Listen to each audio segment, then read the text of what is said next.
ঈদুল ফিতরের নামাজের প্রধান জামাতের জন্য পুরোপুরি প্রস্তুত জাতীয় ঈদগাহ ময়দান। এখানে ঈদের প্রধান জামাত অনুষ্ঠিত হবে সকাল 8:30টায়। এছাড়াও বায়তুল মোকাররমে সকাল 7টা থেকে 5টি ঈদ জামাত অনুষ্ঠিত হবে। এদিকে পবিত্র ঈদুল ফিতরকে ঘিরে কোনো নাশকতার শঙ্কা নেই বলে জানিয়েছেন স্বরাষ্ট্র উপদেষ্টা।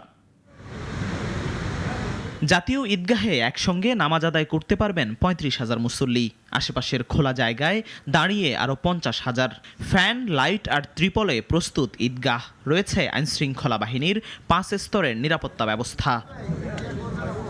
স্থাপন করা হয়েছে ওয়াচ টাওয়ার, সিসিটিভি আর মুসল্লিদের নিরাপত্তায় সক্রিয় থাকবে পুলিশ, র্যাব, ডগ স্কোয়াড সহ গোয়েন্দা সংস্থাগুলো।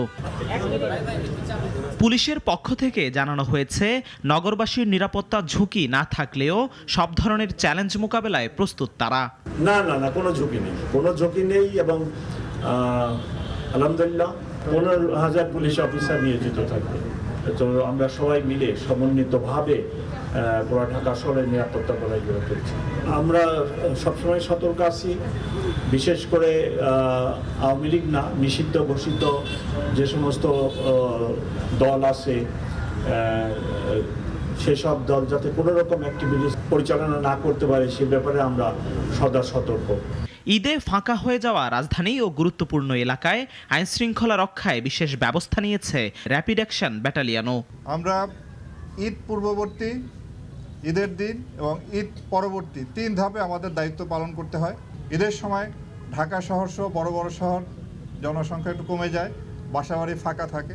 এই ফাঁকা বাসাবাড়িতে যাতে কোনো প্রকার চুরি বা দুশ্চুতা করতে না পারে সেজন্য আমরা সজাগ দৃষ্টি রাখছি এবং এখানেও নিরাপত্তামূলক ব্যবস্থা গ্রহণ করছি আমরা। নগরীর পাশাপাশি দেশের বিভিন্ন মহাসড়কেও নেওয়া হয়েছে বাড়তি নিরাপত্তা ব্যবস্থা।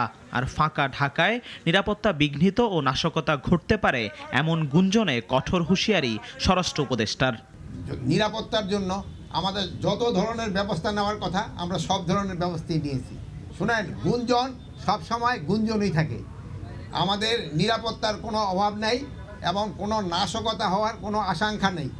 যদি কোনো ধরনের কোনো সংবাদ আপনারা পান তা আপনারা আমাদের জানাবেন, আমরা জনগণকে নিয়ে, আপনাদের নিয়ে আমরা ওইটাকে প্রতিহত করব। সব প্রস্তুতি সম্পন্ন, এখন অপেক্ষা ঈদের খুশির। ঈদ জামাতে নামাজ আদায়ের কথা রয়েছে রাষ্ট্রপতি মোহাম্মদ শাহাবুদ্দিন, প্রধান উপদেষ্টা ডক্টর মোহাম্মদ ইউনুস, উপদেষ্টা পরিষদের সদস্য সহ বিশিষ্ট ব্যক্তিদের। জিহাদুল ইসলাম, নাগরিক, ঢাকা। ওয়ালটন আবারও মিলিনিয়ার অফারে ওয়ালটন ফ্রিজ কিনে আপনিও হয়ে যেতে পারেন মিলিয়নিয়ার।